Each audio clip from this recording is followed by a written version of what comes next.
everyone, and welcome to today's webinar. Give a few seconds here for anyone else to join in. I'm admitting from our lobby, but we'll be kicking this off for why IT compliance strengthens and protects your business.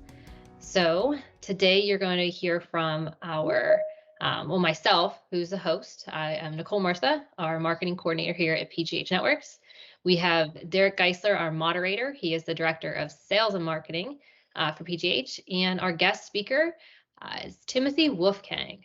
Timothy is with, or actually we call him Tim, is with Schneider Downs, a local auditing, accounting, tax, you name it, guru of anything to keep you out of trouble. And getting into today's agenda then, this webinar will be 60 minutes, but it will be packed with valuable information. We're in the introduction phase now. I'm going to go over to the basically rundown of us and then a Q&A session with everything. So Derek, just want to hand it off to you. Well, thank you so much, Nicole. And as always, to start this off, I do have to give a gracious thank you to Nicole, as she is always putting these together. She's keeping us in check. She is really kind of the glue that holds everything together for these events. So again, I want to thank you so much, Nicole. I also would like to thank everybody who's joined and who has joined on an ongoing basis. We had a really good event last month.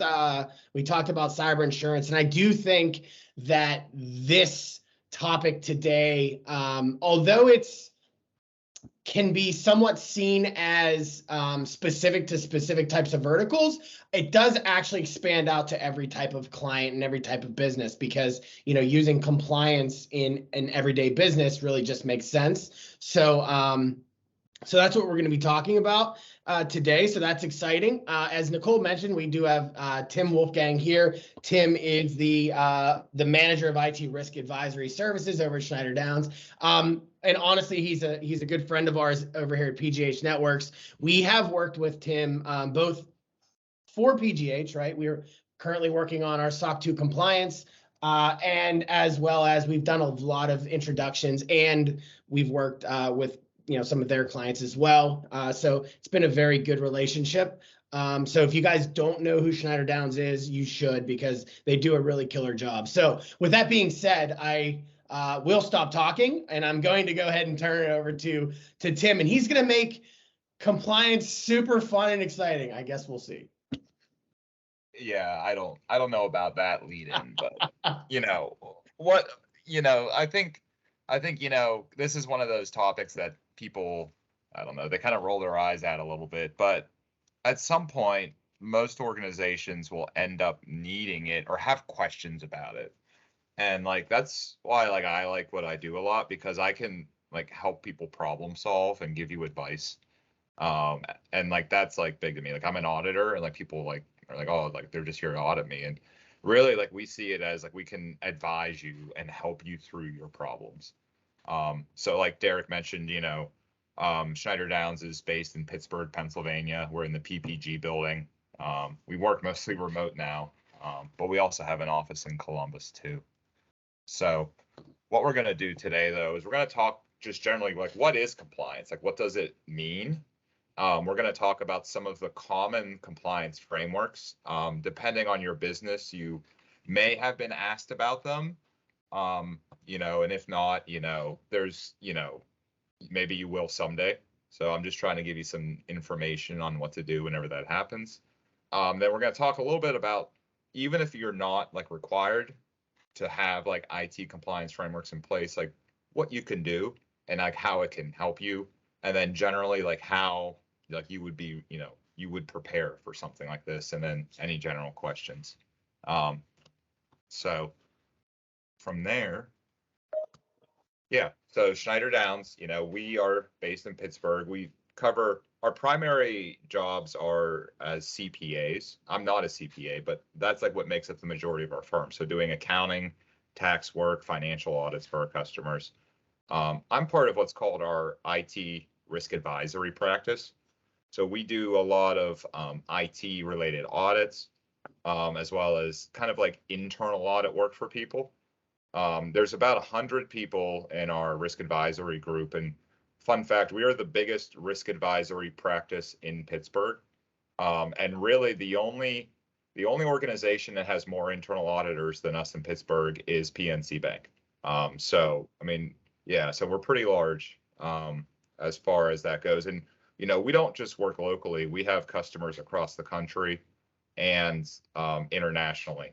So like Canada, Europe, Australia. So yeah, we work with a lot of different companies. And a lot of like the big names like you hear in Pittsburgh too. So Tim, just a question. What puts you into risk advisory? Yeah. So nobody goes to school to be an auditor. But I started working at PNC about 15 years ago. And I worked, my first job was like auditing like loans for customers. So the bank like would give customers loans and they'd be collateralized, and I would like have to verify the collateral was in place. So I kind of didn't start off as an IT auditor. And then after a while, you kind of shift jobs, and I got a job, you know, as an IT auditor at the bank. So we were going into various applications they would use and making sure that like access was controlled, that changes were controlled, you know, that they had like policies, procedures in place. And so I was doing those audits for a number of years for the bank and digging into servers and databases and things like that. But like I got to a point where like I kind of wanted to do more or like experience more, you know, because it was a great place to work, but like you kind of do a lot of the same thing, and I wanted to help people too. So I came to Schneider Downs because I knew some people here, and it's been great ever since because I get to work with like all kinds of different clients, and like people like genuinely like are like happy a lot of times with the results of our work, because we're not just like internal auditors, like we're consultants, we're advisors. Like it's something like most people don't know about unless they have to comply with it.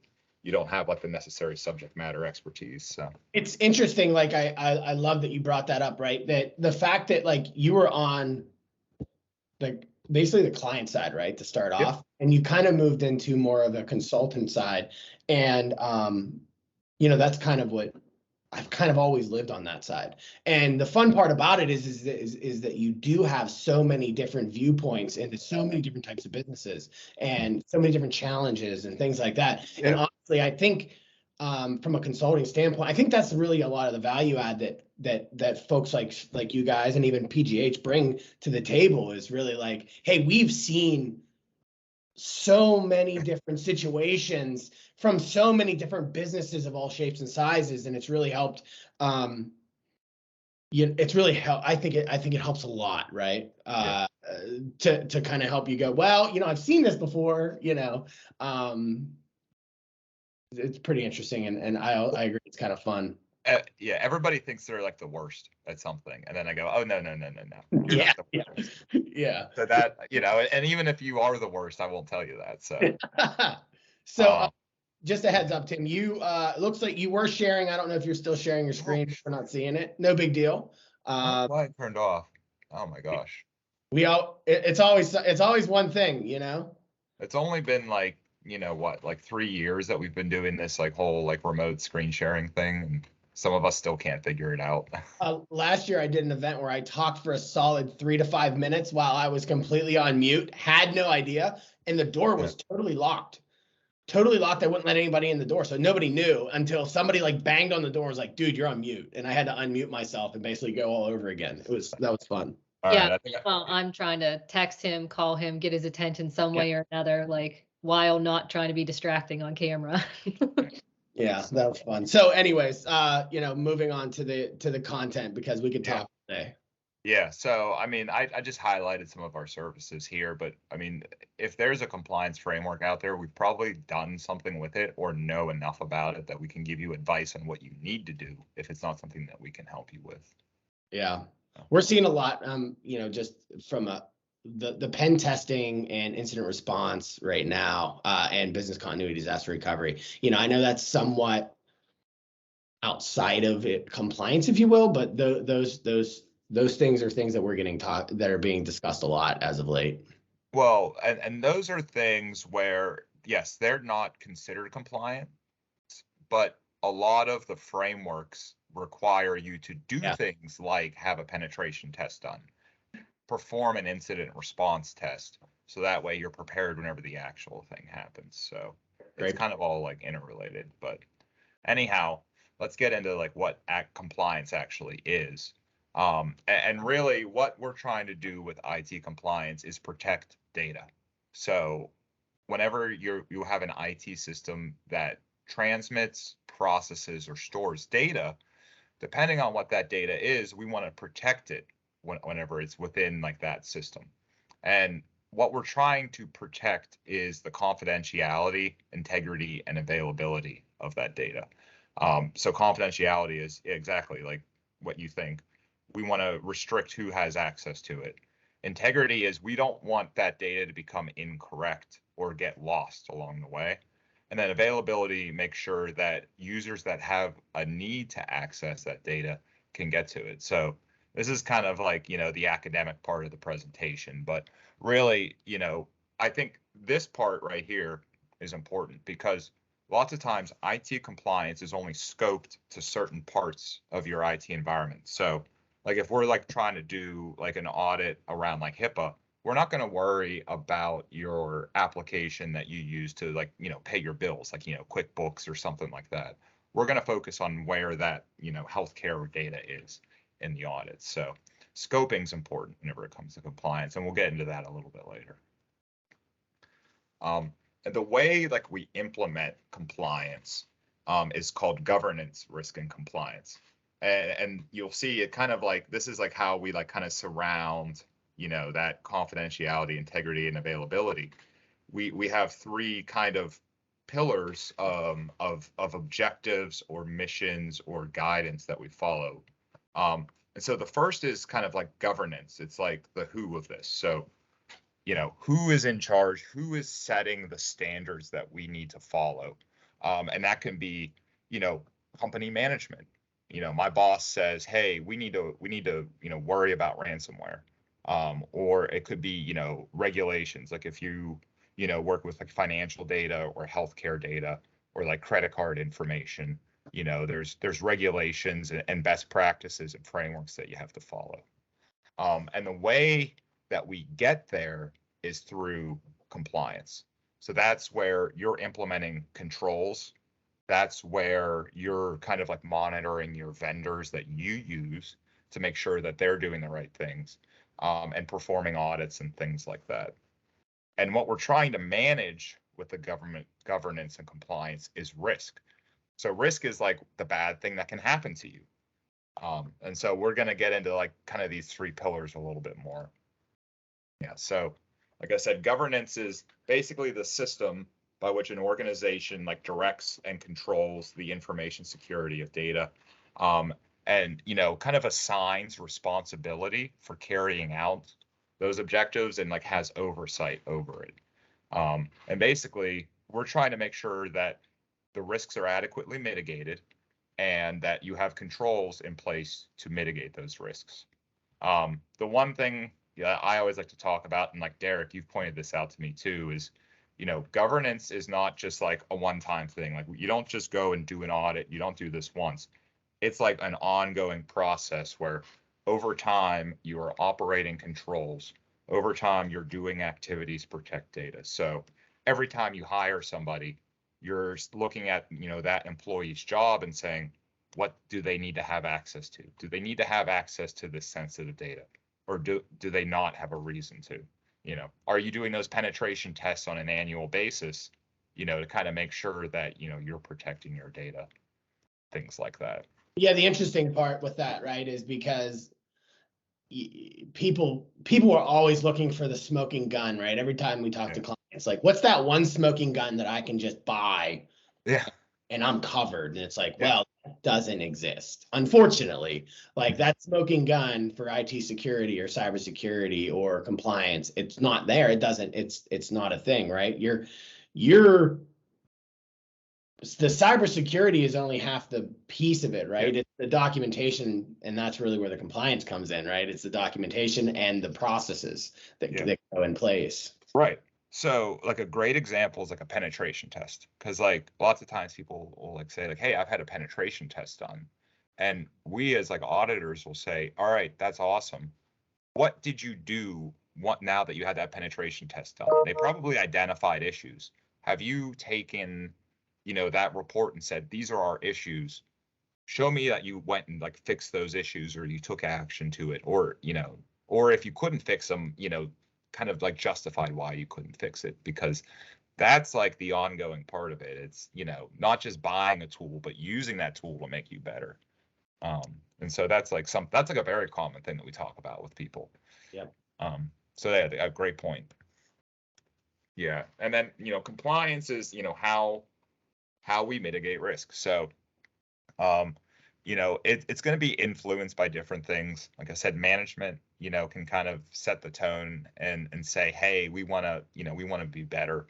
But most often, the biggest influences to compliance are going to be regulations. So if you have an industry where you're dealing with like a healthcare data, credit card information, sensitive customer information, you have to follow it. It's the law.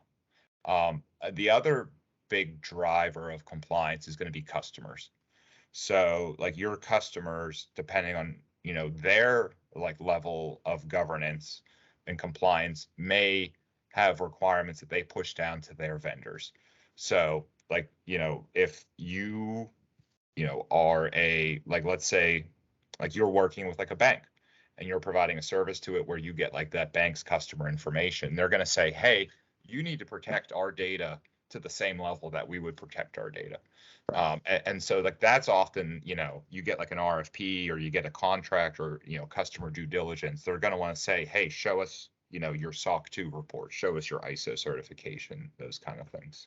And honestly, I mean, the funny part about that is in a lot of situations, that's, in history, how a lot of the malicious stuff happened, right? Is they've gone up the supply chain, right? So they've started at small companies, made their way up the supply chain, up to these very large organizations, through gaps and holes in security, The Target breach was like the famous example where an HVAC vendor, for some reason, had access into Target's network. Yep. And they, somebody at the HVAC vendor, downloaded ransomware.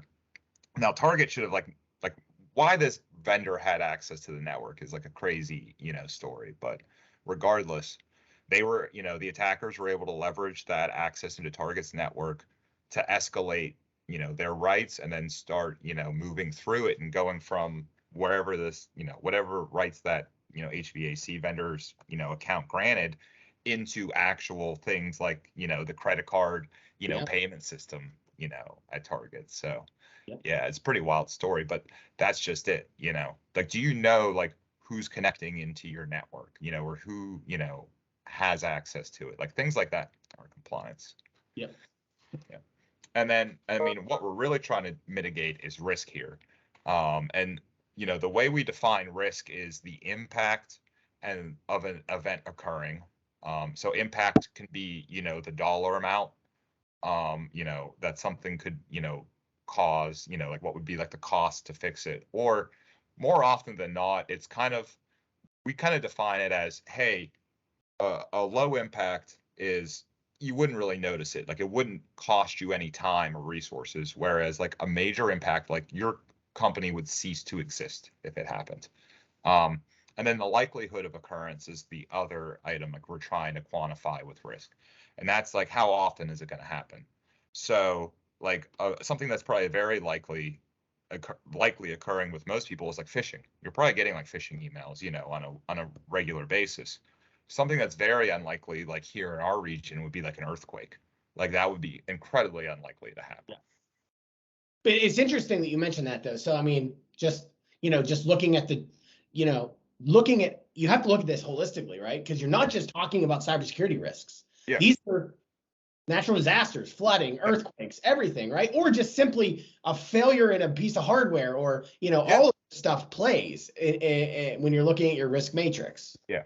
I mean, one thing getting off on tangents, but like like employee risk. So not that your employees are necessarily malicious. I mean, there are situations, you know, that we've heard of and experienced where, you know, a disgruntled employee, you know, does things that negatively impact you. But even accidents happen. You know, somebody goes to update some data and they accidentally like delete a file, or they make like a change to an IT system, you know, that like causes it to like not work anymore. Like that's common. That's really common. And it's like not malicious. It's just an accident. Like accidents happen. Yeah. So but the whole point of like kind of like, you know, risks are, or kind of like assessing risk is you want to figure out like what your biggest risks are. And those are going to be the ones that are going to, you know, have a high probability of occurring, and they're going to have a high impact. So like in the context of what we do, something like ransomware, high probability and high impact, because, you know, there's usually some type of organization trying to phish you. And whenever they're trying to phish you, they're often trying to like send you like malicious software or links so they can, you know, get into your network. Low probability and low impact, you know, would be like maybe like an earthquake. You know, I mean, yeah, it could like, you know, cause physical damage. It's probably not going to happen around here. And, you know, unless like there's like major damage to infrastructure around here, you know, we could probably still operate as businesses. But so that's just kind of, you know, we're trying to manage risk with all this.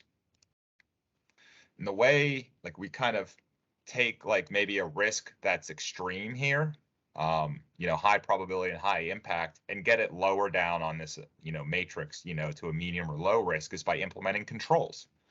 And a control is just, you know, a safeguard, a countermeasure, a process to mitigate a risk.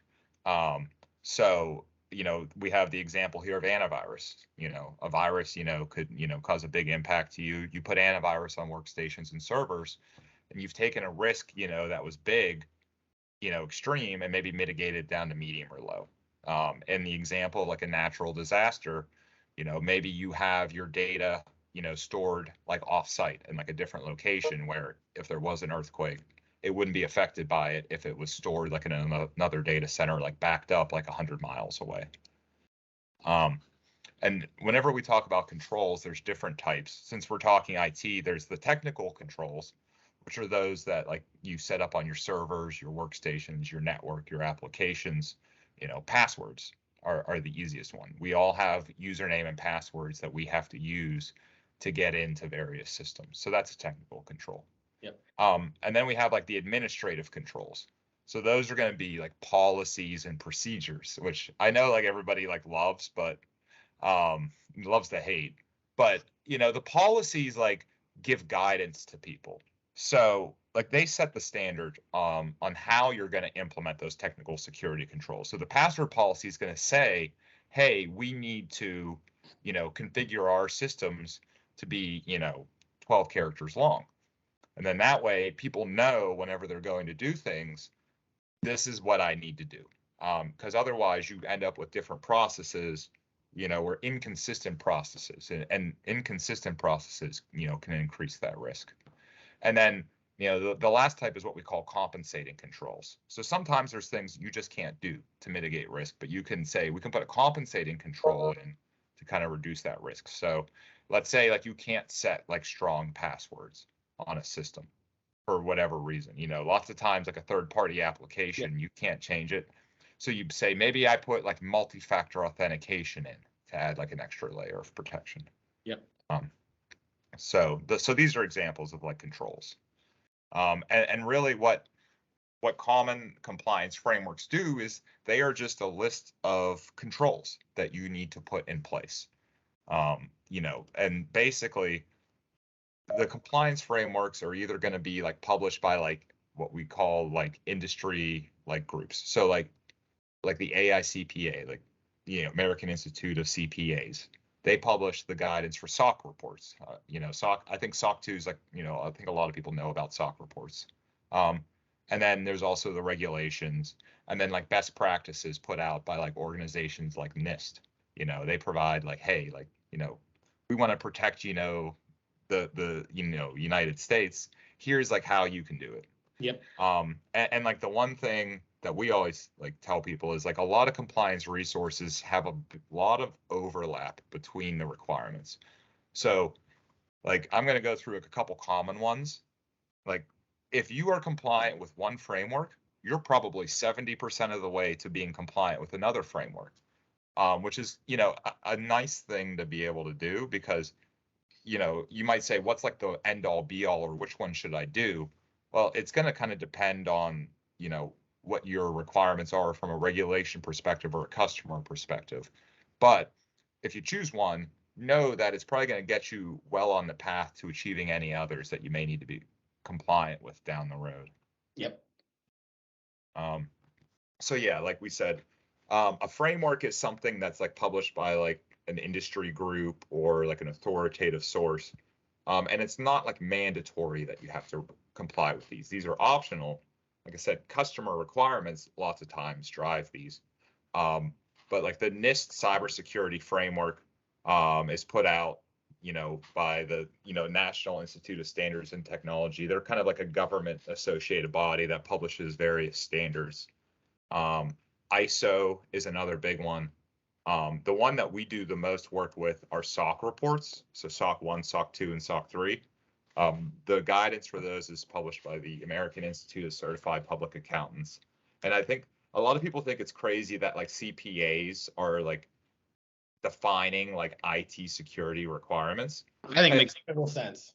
Well, it does because we know how to do audits, but Yeah. and like that's like I'm not a CPA, but I'm an IT auditor. Yeah. So we will do all of the audit work. It's not CPAs doing it. It's just they happen to publish the guidance. And then like I love like the CIS, Center for Internet Security. They publish all kinds of guidance on how to harden your systems, how to like implement like risk management. They're really like they provide you like step-by-step guidance on how to do things, which is pretty cool. And I like CIS because they've almost simplified it a little bit, right? Because they got CIS top 18 at this point. And it's just like, hey, here's the 18 different things that you need to worry about, right? And it breaks down, into more than that. But it's at least digestible. Some of the NIST stuff can be deep, right? It gets big.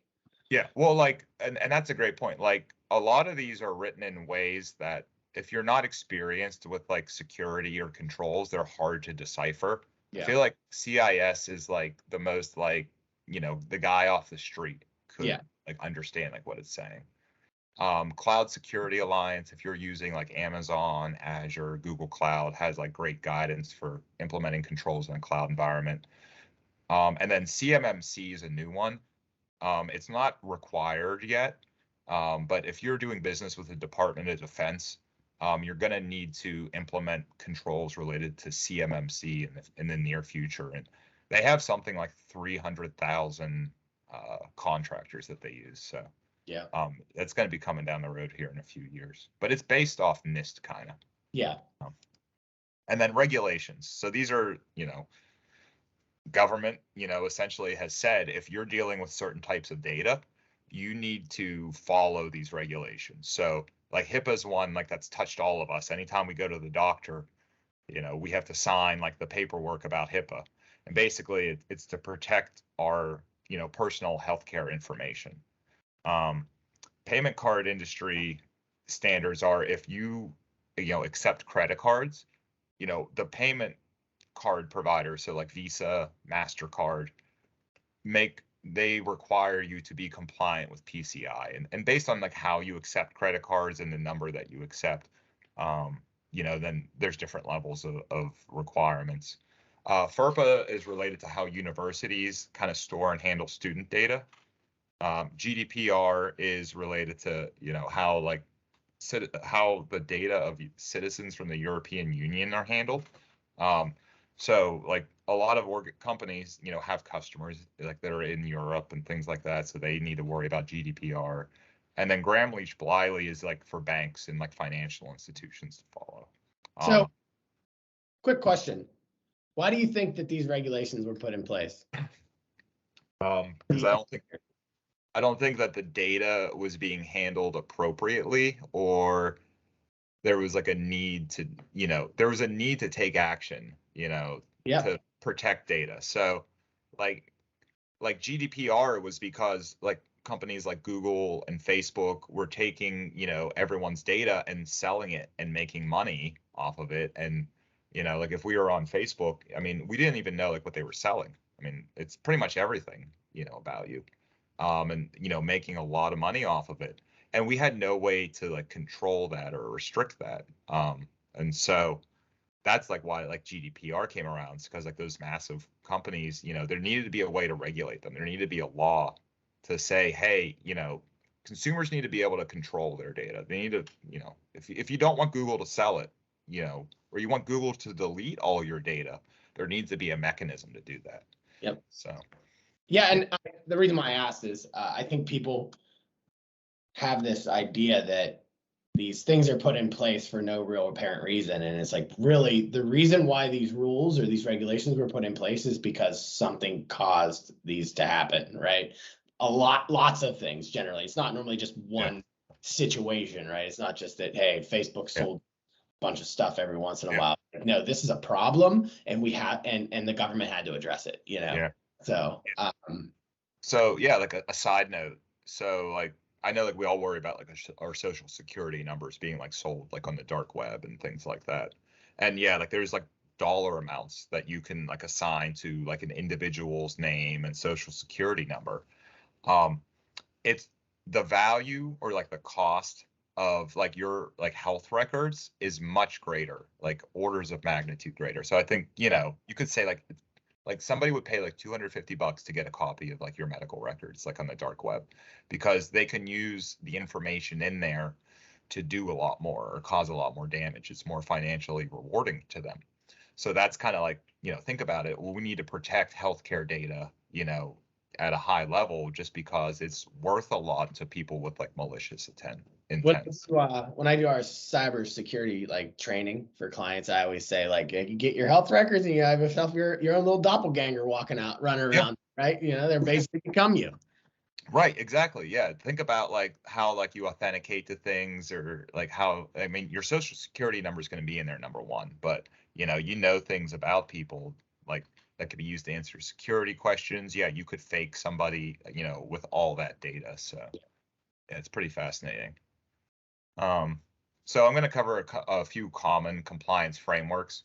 Like SOC reports are like what I'm going to start with. So a SOC report, system and organization controls is what it stands for, but most people call them SOC reports. A SOC report is essentially an audit that we do for a company, that whenever we're done, we give you a report, and then you can provide that report to your customers to kind of say, hey, we've met like this baseline or this compliance framework. We have controls in place to protect your data, and it's been independently audited. So you don't have to take our word for it. We have this company, these external auditors that are saying that we have it in place. So it provides like a higher level of assurance that you are doing the right things than like if you just kind of self-attested to it. You're not just taking somebody's word for it. You know, you're taking an independent, you know, kind of auditor's word for it. Within SOC reports, there's three types. There's a SOC 1, a SOC 2, and a SOC 3. Almost all the work we do, though, is around SOC 2. And that's really a kind of a control framework that covers, you know, how are your IT systems configured to protect the security, availability, confidentiality of data. We can also cover processing integrity and privacy in there too. And there's two types of SOC reports, a type 1, a type 2. A type 1 is basically a point in time audit. So we come in and say, as of, you know, May 26th, do you have these controls in place? Whereas the type 2 report is much more robust, because a type 2 report covers a period of time, so like a year. So what we'll do in that is we will look back over the prior 12 months, and we talked about compliance being an ongoing effort, and say, over the past 12 months, you know, did you complete everything you were supposed to do? You know, did you patch all your systems on a monthly basis? Did you, you know, perform vulnerability scans, you know, on a monthly basis? And because of that, we can say, hey, they're not just doing the controls once, they're sustaining them over time. So it's more robust. A SOC report ends up being about, you know, 50, 60 pages long. And really like the key points in the SOC report are basically, do we provide like an opinion, which is like in our report that says, yeah, these guys have the adequate controls in place.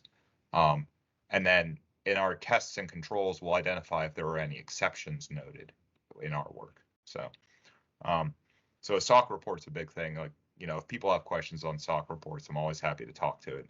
It is fun. It is fun. Well, it does open your eyes up to things that you don't really think about, because a lot of it's not just the technology, it's the processes, and you don't think about like having like two sets of eyes on everything, on every decision you make, on every process that you do, like stuff like that. That is there's benefit even if you don't technically require it. You know what I mean? But it can be a daunting task.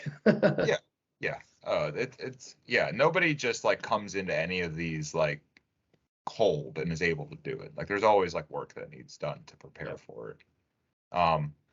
The next one I kind of like to touch on is what's called ISO. ISO is similar to SOC 2 in that it has, a bunch of requirements. It's basically 114 controls that you have to put in place, that cover various objectives. So, like access control is a big one. Supplier relationships. So we talk about, hey, as part of compliance frameworks, if you have vendors that you use, you need to make sure they're compliant with the frameworks, which can be a lot of fun depending on who your vendors are. But it essentially says, hey, you need to have these 114 controls in place, and then kind of go from there. I know this graphic's out of date, but ISO is big in Europe and Asia, whereas like SOC reports are big here in the US. So like if you have like major customers like that are international, they may ask you for ISO. So that's kind of like the difference between those two.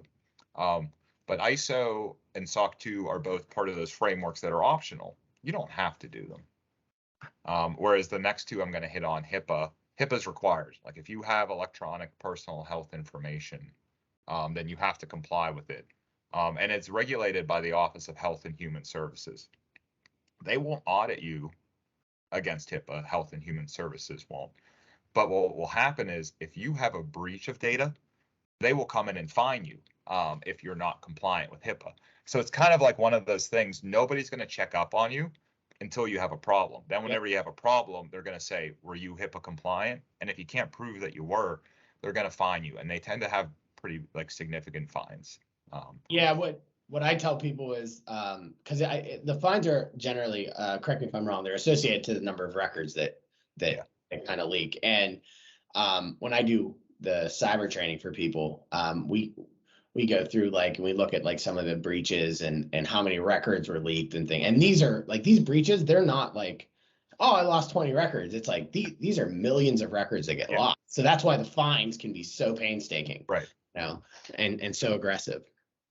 Yeah, and sometimes you need to be able to prove the number of records that were breached. And like if you don't have like good logging in place or like good incident response procedures, you may not be able to say it was just Derek's record and not everybody's record that we have. And that could be really problematic because if you can't kind of prove the negative, then they'll just assume that all records were breached. So, but HIPAA really applies to two different kinds of organizations, covered organizations. So that's basically a healthcare provider, like a doctor's office, dentist's office, and then like health plans, so like the UPMCs and Highmarks. Business associates are like the much larger group. Those are organizations that provide, healthcare related services. So if you do like medical billing, for example, you would be like a business associate. And you still need to kind of comply with HIPAA. There's slightly different requirements, but at the end of the day, you need to be compliant with it. And really, the kind of like the two main parts of HIPAA are what's called the security rule, and that's kind of like the high level.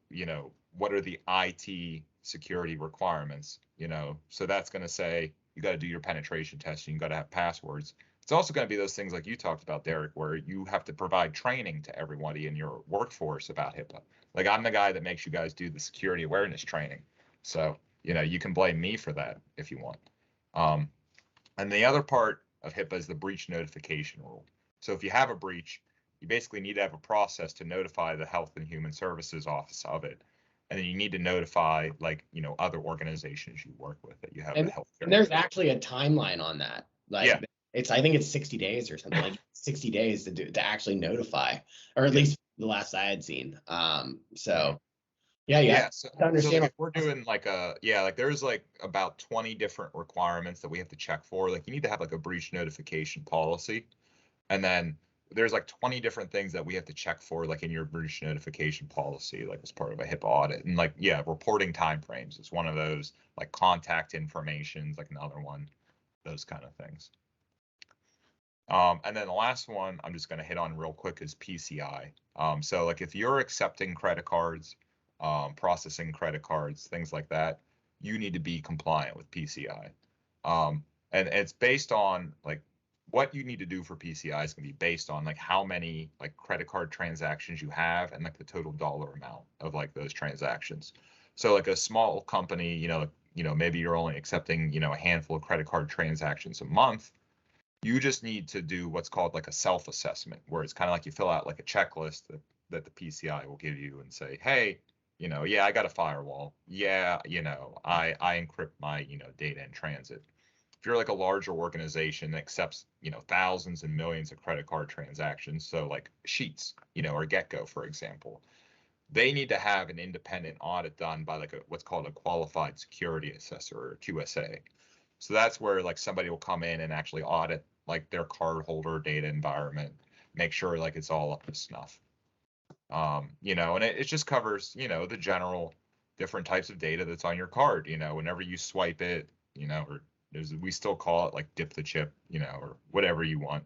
That data is copied from the card, into that reader and then, moves out through the network and eventually ends up with their bank and then like with Visa or MasterCard to process the transaction. So how do they protect that data, while it's in their IT network?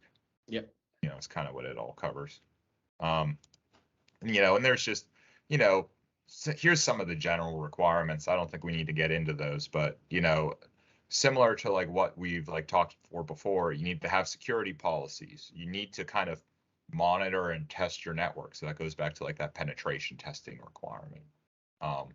One thing that's like really important with PCI is like scoping.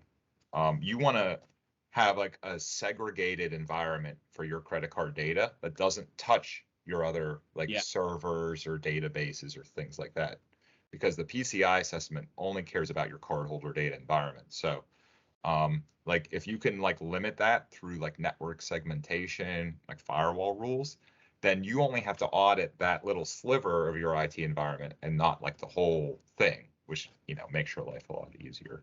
Yep. And like that's something that we advise people on. Like, is your network segmented? Let's take a look. If it's not, this is how you can do it. That's an interesting one, because that's actually a pretty very few people do segment their network, and it actually is one of the best protections that you can put in place. Yeah. Just in general, is just basically creating VLANs, segmenting, running your networks through the firewall so that it can run, the necessary things, preventing your computers from talking, computer to computer. Yeah. Like just little things like that you can do to kind of protect yourself. That's a separate tangent, but oh my God, that could be like another webinar. Yeah.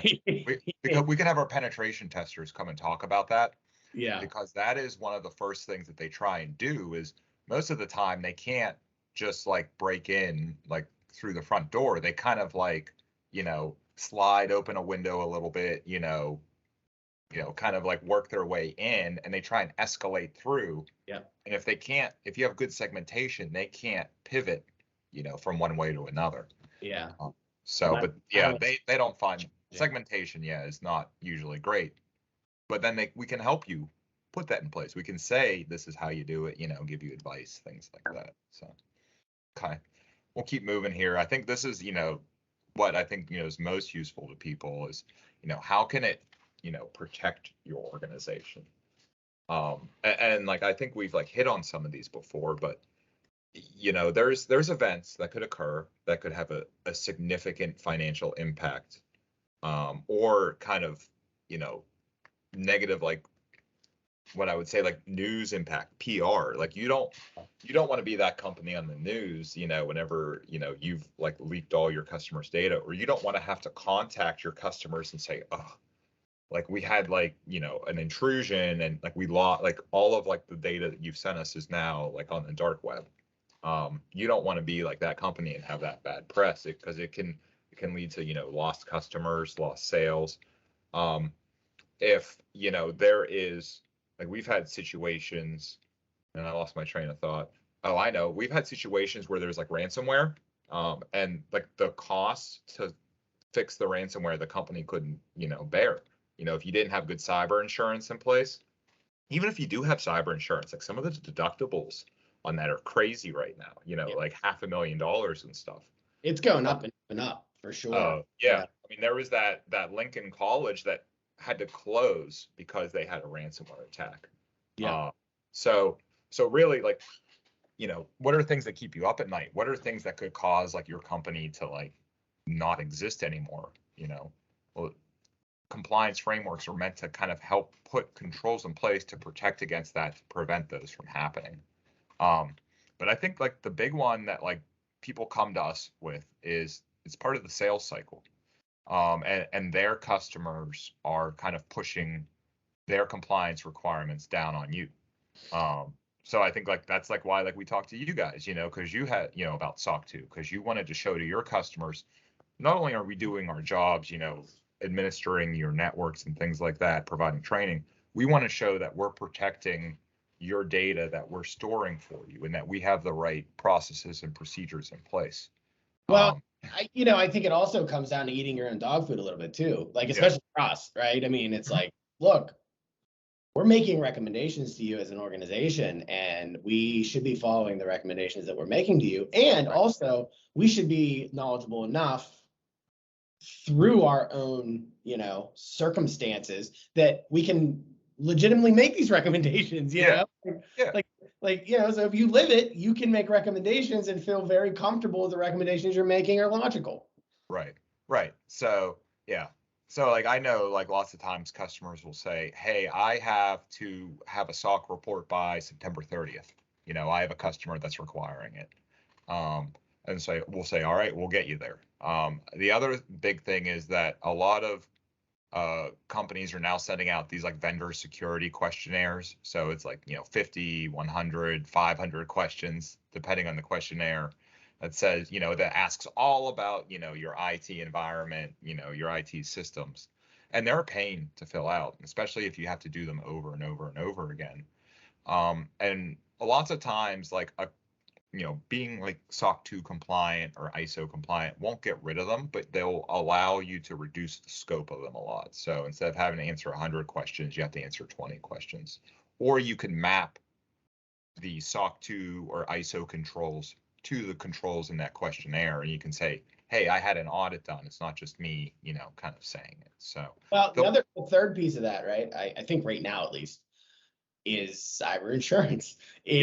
The cyber insurance process to get approved, because a lot of the questions, honestly, if you've got some of the SOC 2 type certifications, you can honestly just copy and paste right into the insurance forms, because these insurance forms are getting, I think the last one we saw was 9 or 10 pages long at this point. Yeah, we've been seeing those a lot. And like one of the questions is like, do you have any compliance, frameworks that you follow or audited reports, things like that. We're seeing that too, like multi-factor authentication on like all user accounts. Like that's pretty like, I mean, that's like the strictest like I've seen. Like most of the compliance frameworks don't require MFA on all employee accounts unless it's like, for remote access, but just to like log in. Well, and it's on network switches now, and it's on everything. It's privileged accounts for sure. Like there's tons of stuff, like ongoing vulnerability assessments, and more than just an annual penetration test is what they're looking for nowadays. So like these things it's all just kind of molding together, and I think that's probably why that's why we're having these conversations, right? Because compliance isn't just for these compliance-based industries, unfortunately, or fortunately, however you want to look at it, right? I think it makes sense to make sure, pick one of these and run down the path as, even if you aren't in a compliance-based industry. Well, I think that goes to this last one is like, and a lot of people kind of say this at the end, they didn't realize at the beginning, but it gives them structure and maturity. Yeah. So like a lot of times, like there's requirements that you formally assign responsibility to someone to do this. So it's like, oh, we have somebody will do this every month. No, it's like, no, you have to say Derek is responsible for running a vulnerability scan every month. Yep. And then it provides maturity through you document your policies and procedures. So things are less tribal knowledge. It's less people kind of just doing their own things and more, we have a list of rules and guidance for you to follow. So you don't have to just kind of figure it out on your own. We've taken the time to write down these things and say, this is what you need to be doing. This is how you do it. And, going to policies and procedures, like we have all kinds of templates that we give people because it's like, nobody knows how to like write it from scratch. So,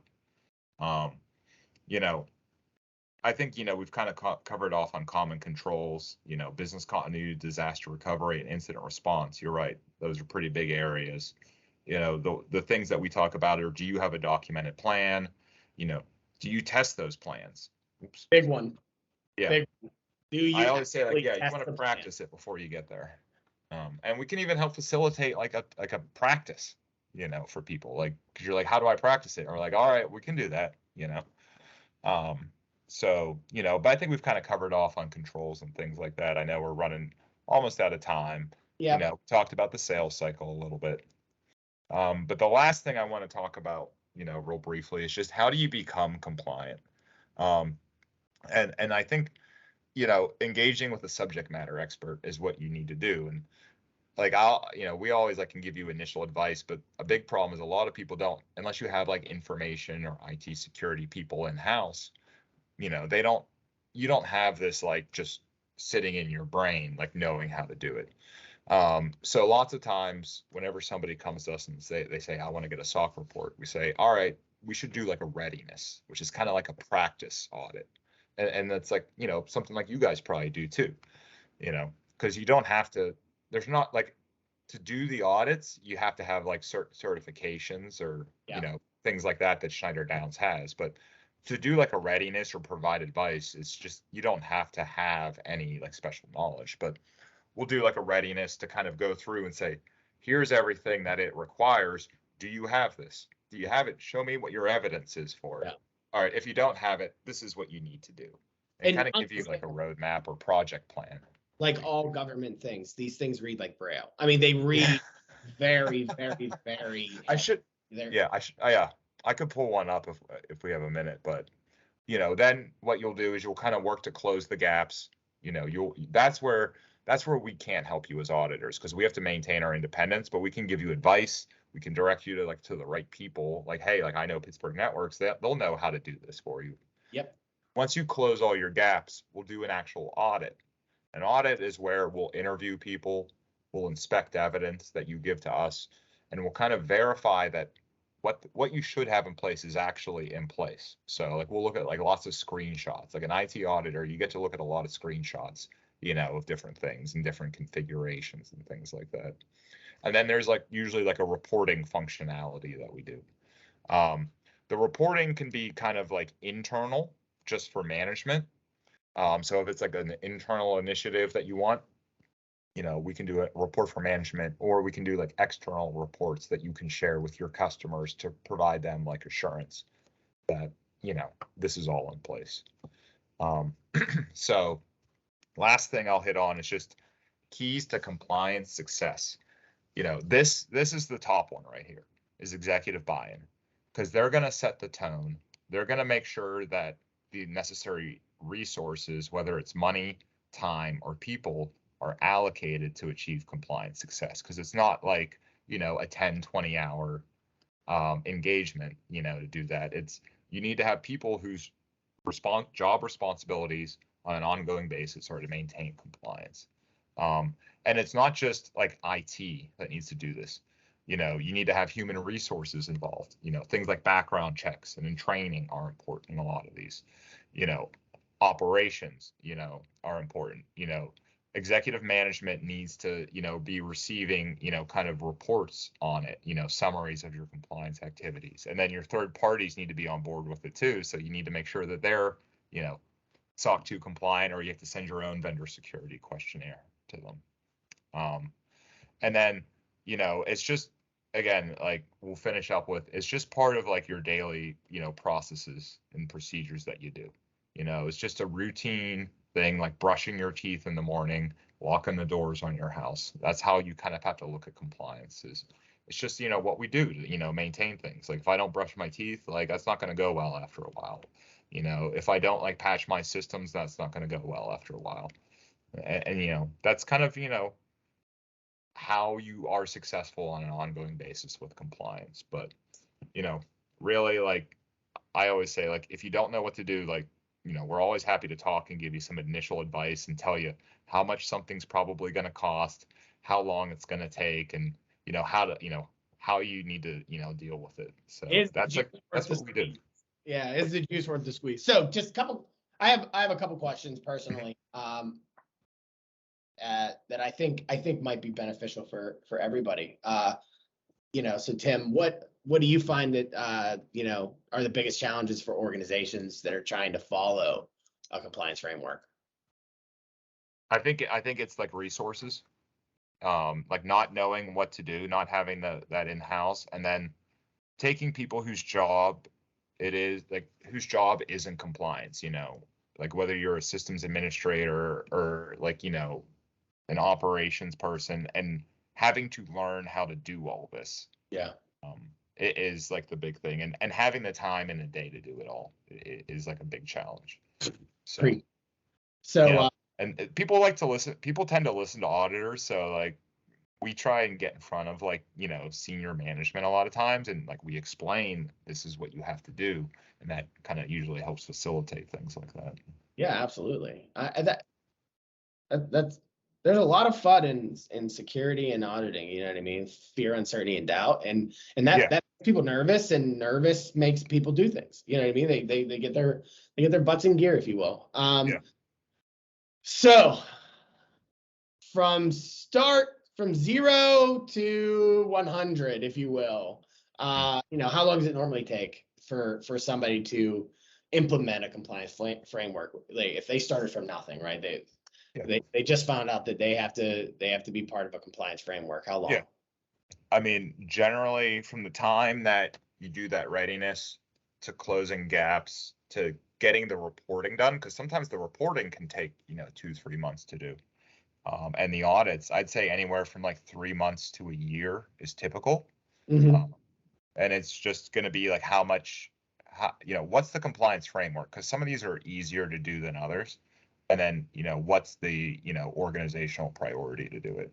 Got it. Yeah. And then, like, you know, in the audits, I guess just for everybody, because I'm kind of interested too. What are you seeing as like the big, like common findings? Like these are the ones that are like everybody's running into, you know? Yeah. It's like things that you have to repeat on an ad hoc basis. Yeah. So like hiring employees. Like usually like a lot of these like frameworks require whenever you hire employees that you do a background check. You give them like security awareness training. They have to read and accept those policies, procedures. You have to like document like in a ticket that, you know, their access, you know, what they have access to. And because it's like on an ad hoc basis and it's like done, you know, 10, 20, 50 times, there's a lot greater risk that something gets missed along the way, you know. Another big one that we see is, you know, again, ongoing things that you need to do. So if you need to do a penetration test on an annual basis, do you know to do that every February? If you need to do a risk assessment every year, do you know to do that? And then do you get it done? Like there's certain like passwords, you know, once you set them, it's kind of like set and forget. They shouldn't change. Yeah. But there's other things, you know, where on an ongoing basis, you have to do it over and over again. There's a greater possibility that something will go wrong. Absolutely. Well, with that being said, I think we are at the end of the presentation, and I think we are at the end of we've kind of reached our time. So Tim, I would like to thank you so much for taking the time. Honestly, it was super beneficial. I think there was a ton of information there, and you really presented it really brought it down to I don't know if I brought it down. double format.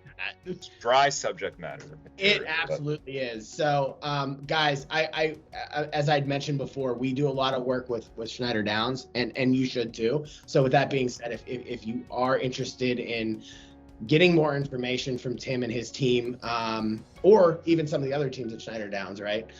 Don't hesitate to reach out to Tim.